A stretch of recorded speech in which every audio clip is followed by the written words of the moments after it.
We're about to go behind the scenes on the most sensational, celebrational, Muppetational sequel ever, and if we're lucky, we're hoping to get time with Ricky Gervais, Miss Piggy, and even Kermit himself.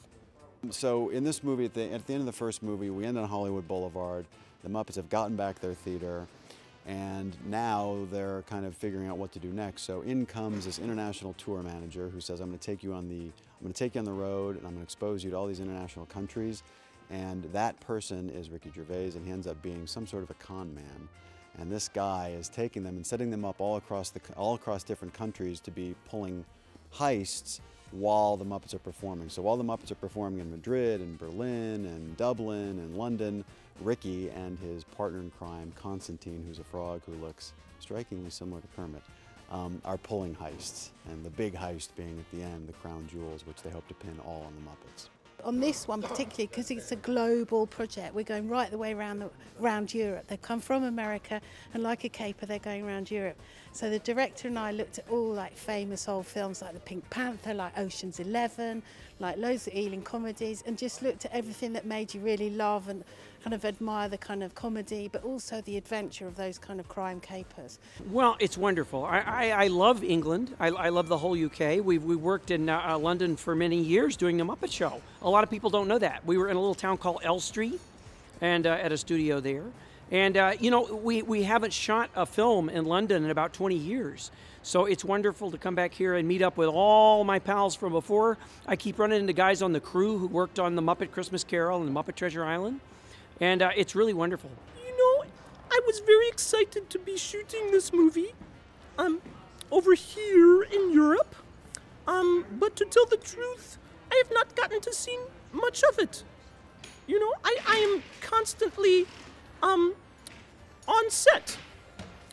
And when I say I'm constantly on set, I actually mean I'm constantly in my dressing room refusing to come out onto set.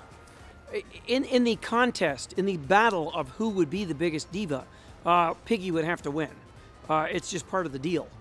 In fact, it literally is in her contract.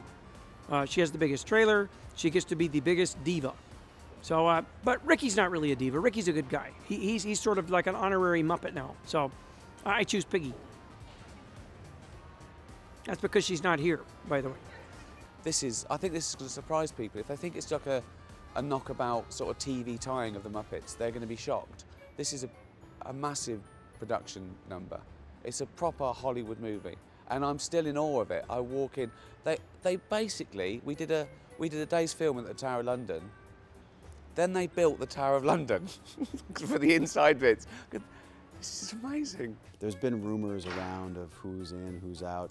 I will say this, that we have an extremely eclectic group of people, ranging from Grammy Award-winning musicians all the way to Oscar-winning actors and actresses. And so I think the range of people who want to participate in a movie like this is incredible. And I think when people see it, they're going to be surprised, shocked, and really thrilled with the eclectic grouping of people we've gotten. You know, Bret McKenzie, who obviously won an Oscar for Man or Muppet on the first movie, we were lucky and thankful to get him back in this movie, and he wrote all the songs.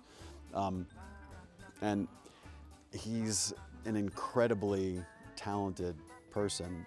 You know, James and Nick, who wrote the script, would highlight different areas of the script where they wanted music, and they would talk about what the song should be. They would give that to Bret, and Bret would come back and say, well, here's an idea, and we'd all gather in this little office Bret had, and he would jam on his piano and sing us a song. And every single time he played us his first version of what it was, we all kind of looked at each other and said, wow, that's unbelievable. I'm doing a song and dance number. It's a big, big Hollywood proper song and dance, me and the frog. There's tap dancing and up and down stairs. I'm a pretty good singer. I rate myself at singing. Dancing, I'm your dad at a party. Do I think the movie is only mine? No, heavens no. No, the movie is for my fans. I'm making this movie for them. It is not my movie, it is my fans' movie.